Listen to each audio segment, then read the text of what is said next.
और जो मन परेशान होगा वो ही नशा करेगा। आप जब भी परेशान हो इस ट्रिक को लगाइएगा। ये युवाओं के लिए है, जिसने ना कभी आराम किया, विघ्नों में रहकर काम किया। विघ्न मतलब चैलेंज, जिससे आप भाग रहे हो। अब अगर भाग जाते तो बड़ी बेइज्जती होती। कोई छोटा मोटा विचार आपको प्रभावित नहीं कर सकता, कि मरा हुआ दिमाग है तुम्हारा।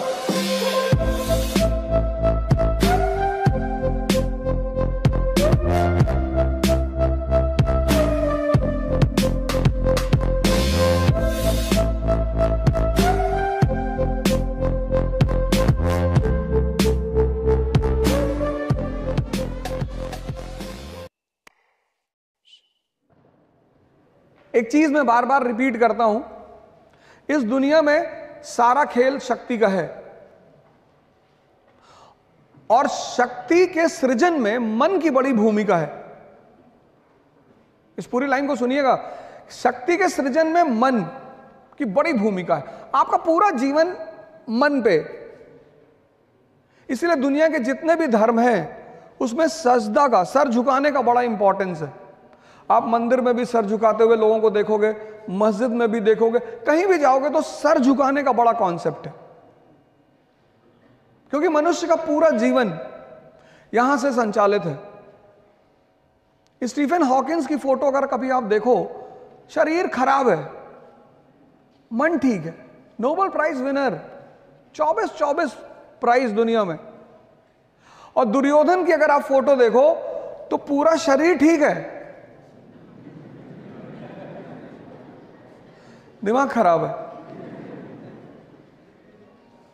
मैंने कहा ना, आपने देखना बंद कर दिया है। आप बादाम का तेल लगा रहे हो सर में, बादाम का शैम्पू लगा रहे हो, बादाम का साबुन लगा रहे हो, और खा रहे हो गुटखा।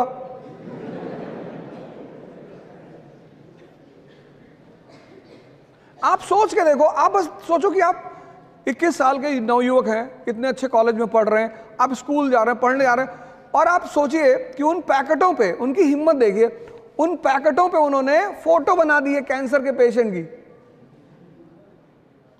आप उनकी ताकत देखिए कि आपको वो कितना मूर्ख समझते हैं, कि मरा हुआ दिमाग है तुम्हारा। आज अगर आप, तो मुझे नहीं लगता आप में से कोई खाता होगा, लेकिन मान लीजिए अगर कोई खाता हो, तो आज आप 1 मिनट उस पैकेट को देखिएगा जहां वो फोटो बना है। बस आप गौर से एक बार उसे देखिएगा। तो जब सारा संचालन मन से होगा, सारा, तो शरीर से ज्यादा किस पे ध्यान दिया जाना चाहिए? मन पे। स्वामी विवेकानंद गए यूरोप, अमेरिका, कोई टाई नहीं, कोई सूट नहीं, कुछ नहीं, कितना सम्मान हुआ। तो वो सम्मान किसका था? ज्ञान का। आज डॉक्टर अंबेडकर भगवान के समान इस देश में हैं, वो सम्मान किसका है? उनके ज्ञान का। किसने उन्हें इतना ताकतवर बनाया? ज्ञान ने। कभी आपको मौका लगे, आप डॉक्टर अंबेडकर की एक किताब जरूर पढ़ना, कंपलसरी पढ़ना। मतलब 2 किताबें तो आपको पढ़नी चाहिए। एक एपीजे कलाम की इग्नाइटेड माइंड्स पढ़नी ही चाहिए आपको। आपको पता चलेगा कि यूथ को क्या क्या कर, उसमें 13 चैप्टर हैं, और वो 13 चैप्टर नहीं है, वो 13 नियम है।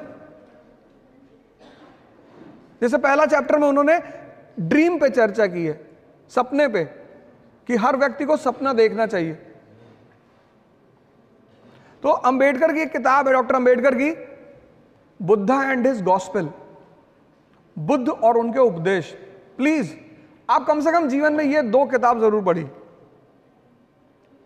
एक इग्नाइटेड माइंड्स और एक बुद्धा एंड हिज गॉस्पेल। और इन दोनों किताबों का जो एसेंस है, सार, वो यही है कि व्यक्ति को सबसे ज्यादा काम अपने मन पे करना चाहिए। 5 साल से 15 साल तक आपके सामने कोई चुनौती नहीं थी। आप देखो, घर में कभी कभी डेथ हो जाती है और सारे रिश्तेदार आ जाते हैं और उनके बच्चे आ जाते हैं, तो वो बच्चे खेलते हैं वहां आपस में, उन्हें नहीं पता होता कि क्या हो गया। मतलब किसी की डेड बॉडी घर में पड़ी और बच्चे खेल रहे हैं। 15 साल के बाद आपके जीवन में, हमारे जीवन में एक चीज शुरू होती है, उस चीज का नाम है चुनौती, चैलेंज। तभी तो रश्मि रथ में एक स्टैंजा है पूरा, आप सबको वो पढ़नी चाहिए। आप राजा बनना चाहते हैं, आप कुछ बड़ा करना चाहते हैं दुनिया में, तो रश्मि रथ की वो लाइनें इतनी कीमती हैं। वसुधा का नेता कौन हुआ? वसुधा मतलब धरती, इसका नेता कौन हुआ? भूखंड विजेता कौन हुआ? सिकंदर की बात हो रही है। अतुलित यश क्रेता कौन हुआ? भगवान श्री कृष्ण। नवधर्म प्रणेता कौन हुआ? भगवान बुद्ध। अब सोचिए, कवि खुद सवाल कर रहा है, वसुधा का नेता कौन हुआ? Question mark. भूखंड विजेता कौन हुआ? Question mark. अतुलित यश क्रेता कौन हुआ? Question mark. नवधर्म प्रणेता? Question mark. कवि क्वेश्चन कर रहा है, जो आपका क्वेश्चन है उसको वो कर रहा है। जिसने ना कभी आराम किया, विघ्नों में रहकर काम किया। विघ्न मतलब चैलेंज, जिससे आप भाग रहे हो। और आप भाग क्यों रहे हो? क्योंकि आपने मन को अपने जीवन से बाहर, आप उसको साइडलाइन करते हो। इस देश में ध्यान वो लोग करते हैं ज्यादातर जो बीमार हैं।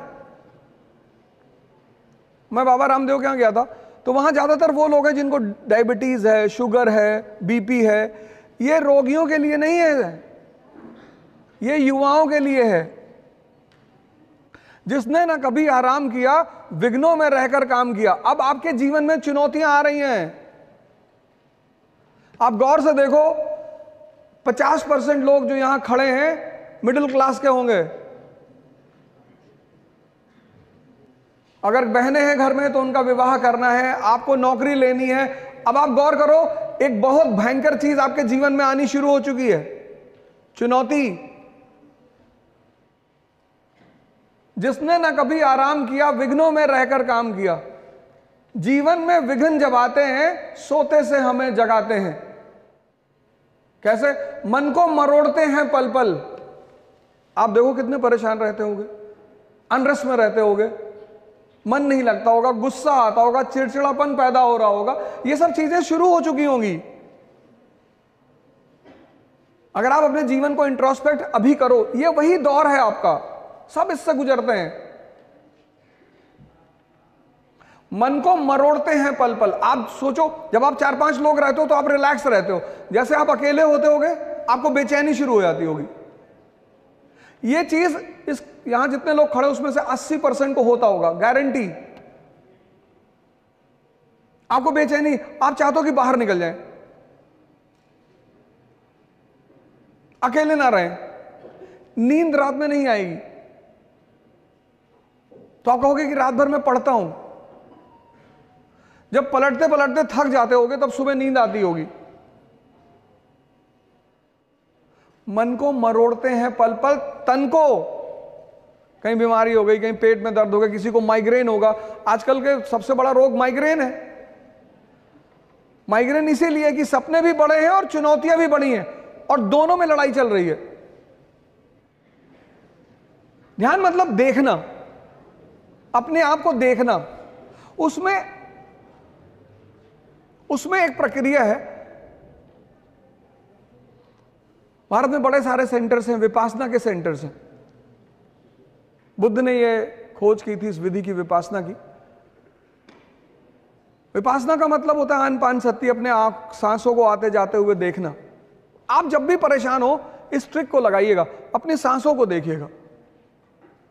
आपका मन क्या है ये आपको नहीं पता, विचार कहां से आते हैं ये आपको नहीं पता, और विचार कौन से आएंगे ये भी आपको नहीं पता।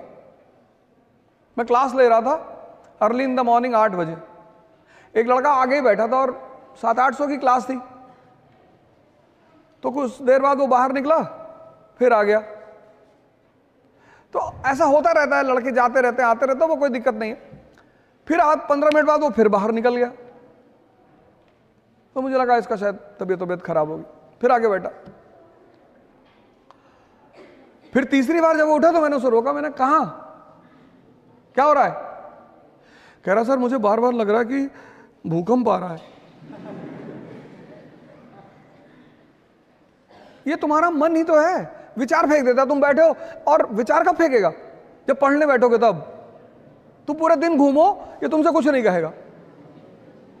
जैसे तुमने किताब खोली, एक विचार फेंक देगा, सीतापुर वाली बुआ पापा से मकान में हिस्सा मांग रही।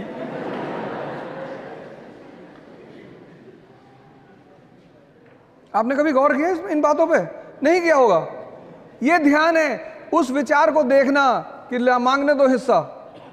मुझे पढ़ना है, आईएएस बनना है, डॉक्टर बनना है, इंजीनियर बनना है, विधायक भी बनना है। सब आईएएस ही बन रहे, विधायक कोई बनने को तैयार नहीं, सांसद भी बनना है, और फिर बुआ जी का मकान कब्जा करना है। वही जो तुम्हें विचार दे रहा है उसको तुम पलट कर क्यों नहीं दे रहे हो वापस? तुम उसके प्रभाव में आ जा रहे हो, एक्सेप्ट कर ले रहे हो। फिर वो तुम्हें अगले आधे घंटे नचा रहा है और तुम्हारा मन थक गया। मैं सब लोगों से हाथ जोड़कर अपील कर रहा हूं, जोड़ लिया, कि आप सभी लोग ध्यान से जुड़ें। ये जो मन का मरोड़ आपके अंदर चल रहा है ना, ये जो आप परेशान हैं, और जो मन परेशान होगा वो ही नशा करेगा। नशा की शुरुआत महान लोग कराते हैं, जिनको हम दोस्त कहते हैं। उनको पता होता है कि नशे के रोल क्या है। जो कर रहे होते हैं उनको पता होता है कि ये चीज क्या है। तो अगर आप नहीं करते हैं तो वो आपको पकड़ेंगे और फिर आपको किसी ना किसी तरह से, लड़कियों को तो बहुत बचना चाहिए, क्योंकि सबसे ज्यादा तो लड़कियों को पकड़ लेंगे। मॉडर्न वुमन, तो मॉडर्न वुमन क्या बनेगी? इंदिरा गांधी बनेगी, कल्पना चावला बनेगी, लक्ष्मी सिंह बनेगी। लक्ष्मी सिंह जी हमारे यहाँ की कमिश्नर हैं, बहुत धाकड़ आईपीएस ऑफिसर हैं वो, यूपी कैडर की। टीना दाबी बनेगी, निशा ग्रेवाल 23 साल की लड़की, 22 साल में उसका सिलेक्शन हुआ था, गांव से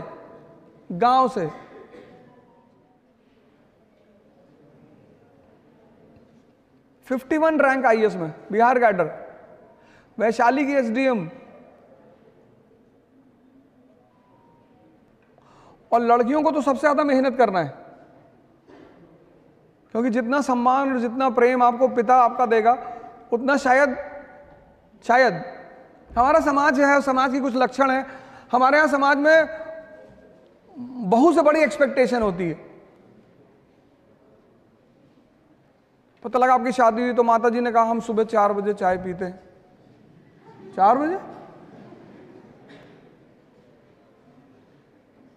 लड़कियों को तो सबसे ज्यादा, खासकर जो मिडिल क्लास के हैं, उनको अपने ऊपर सबसे ज्यादा। लड़कों का तो, इसलिए मैं लड़कों को बुरा मानने की जरूरत नहीं है, मैं बार बार इसको बोलता भी हूं।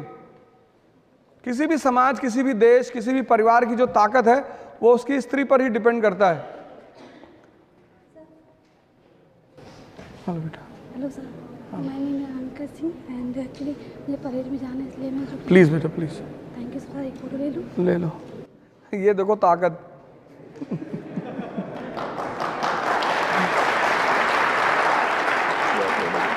इनकी फोटो की, फैसल भाई फोटो की थी, हमें लगा डांटने आ रही। Thank you sir. पहली बार हुआ है।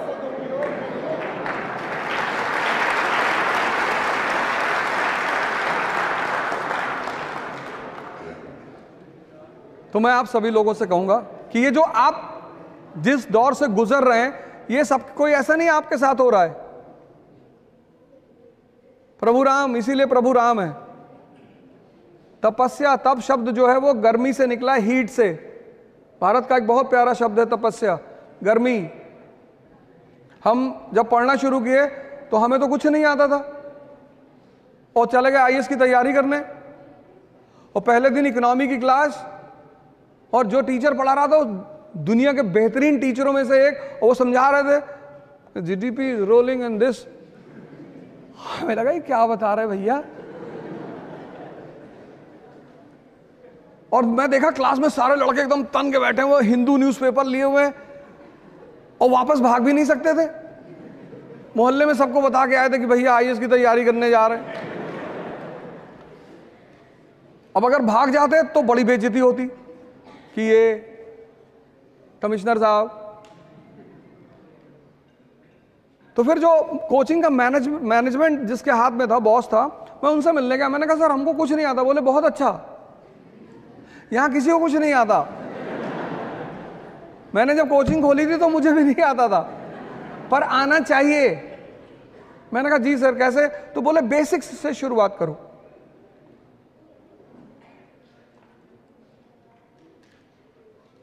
आप सारे लोग ध्यान और योग की शुरुआत करिए। यह रिक्वेस्ट है मेरा आपसे, क्योंकि चुनौतियों से तभी लड़ पाओगे जब तुम्हारे अंदर ताकत होगी। मोटिवेशन एक उधार की चीज है जो मजदूरों के लिए होती है। इस बात को डायरी में लिख लो। यह मोटिवेशन की कहानी किसने शुरू की थी? वो फोर्ड ने, अमेरिका का व्यापारी बिजनेसमैन फोर्ड। उसको पता चला कि मजदूर ज्यादा काम नहीं कर रहे हैं, तो उसने कहा इनको मोटिवेट करो। Motivation is for workers, not for Kings.